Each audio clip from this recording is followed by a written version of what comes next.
remember I was on my recruitment visit and I was meeting the team for the first time at the field, and I remember being so nervous and being like, oh my gosh, they're not gonna want me there. And I just remember like all the guys were just like, oh my God, it's so nice to meet you. Like, we're so excited. Like, they were so excited to have me there. It changed my perspective because I thought going to college it was gonna be so much worse.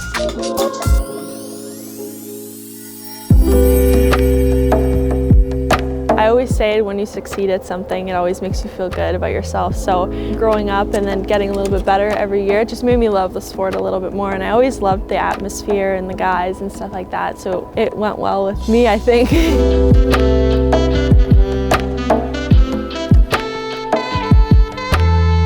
She was very upbeat and always had to be doing stuff, always on the move. We would go from park to park to park all day long. That's all we ever did. And as soon as she could be enrolled in anything she wanted to be, it had to be organized sports to keep her busy. Marika always loved to compete, and it was so much fun to see her picking a sport that she got a chance to play alongside the guys, the boys, and just her competitive nature. Every day it was like coming to the park, I have to do something better, I have to compete harder. So now because you're in Nashua at the Riviera, you play for the Raiders. Yeah. And what point was it that you knew that you wanted to go into college and everything? It was always like a dream from like grade 8, but it was kind of like off in the distance. Like I always thought I would go as a pitcher. I went to MLB Grit is where I got scouted. I never thought I would get scouted there. I just kind of went for a showcase and it was just for fun. We were gonna play with girls. One of the scouts, Jeremy Booth, and he came up to me and he asked me if I wanted to play college baseball. And of course I replied with yes, because that had been my dream for the longest period of time. And I thought he wanted me to pitch, so I was like, well, pitching, of course, right? And he was like, no, catching, like you're not very good at pitching. So I was like, oh my gosh, okay. Like I was always told like, you won't be able to make it to the next level catching. Slowly I just kind of creeped up and I broke one barrier and then it was like, I broke another. And then now when people tell me I can't really do it, I kind of just, it's like, I'm just following my dreams basically. Marika's always been so outgoing and strong-minded, and I knew that there wasn't going to be a whole lot of issues because of just her personality. I also remember in one game in particular, the players from the other team, when she got out to pitch, they went crazy. They were catcalling and yipping and yelling, and it was really unnerving because they were loud, and we hadn't really come across that.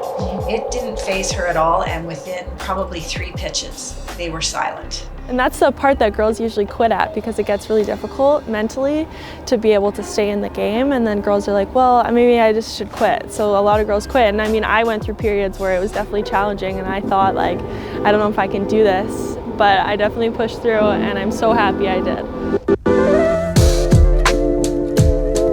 Talk about the PBL. This was special to you because we're actually at the stadium where you were discovered by Paul. So when you walk out onto this field especially, what do you feel? When I was younger, I didn't even think I'd ever play in the PBL. It was kind of like this big thing, and it was like where all the best baseball players play and they go D1 and all this stuff. So to be able to have a chance to play on this team and the fact that he gave me that opportunity, I'll forever be thankful for him for doing that for me because that really sparked my start to this whole journey. A buddy of mine who lived across the line in Washington, Bill Beckett. Bill used to coach the Chiefs. So he called me one day and said, hey, we got this player.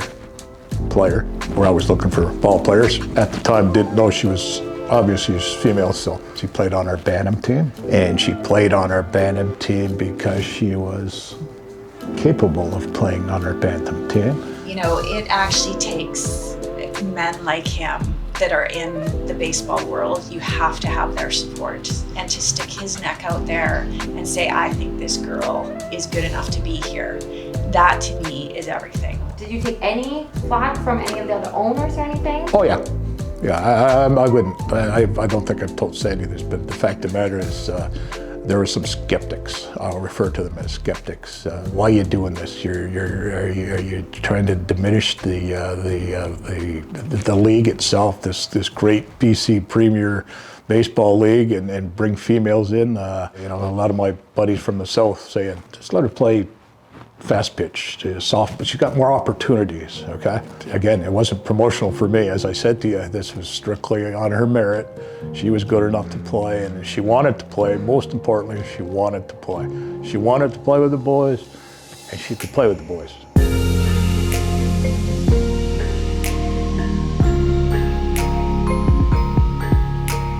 thought, oh, you could do that, you could go to college for baseball, you could do this, you could do that. So now we're just, you know what, we're going for the ride, and hopefully she keeps going. Marika dreams big, right? She's trying to make her dreams come true, and there's people that are reaching out to her saying, how did you do that? Young ladies. So I think if there's anything, she just loves that as well. It's just, you know, to try and mentor others. You're basically a trailblazer because you were one of the first to allow a female to come and play with the boys.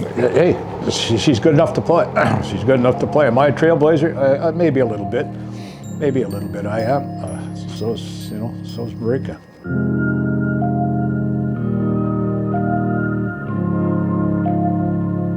You know, I know she would like to play in the minor leagues and maybe someday in the MLB, but, you know, is that possible? Who knows? But, you know, I'll never say never because I never thought I'd be here either. And so with everything that you've gone through, do you feel like you can literally do anything now?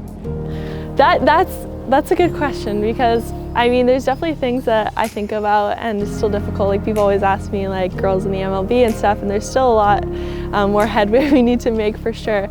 But I definitely have a lot more confidence because I had a lot of people tell me it would never happen, and now getting to where I am today, it's crazy for me to see like how far I've come. So I do feel like I can accomplish a lot more than I used to, for sure.